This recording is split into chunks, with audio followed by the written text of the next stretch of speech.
สุขสมซึ้งสมกับน้องสมใจ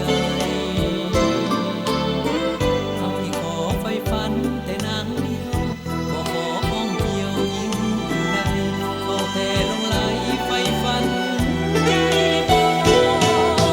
โอ้กุหลาบสวรรค์เพ่งเมืองปากสันยายยังฝันหมายปองใจหวังผู้เพียงประคอง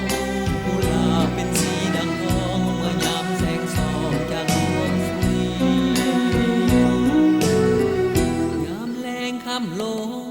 น้ำสั่นบริคันน้ำสั่นไหลผ่านสายดี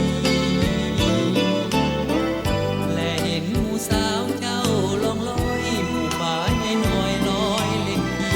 สิ้นแสงสุรีสดสี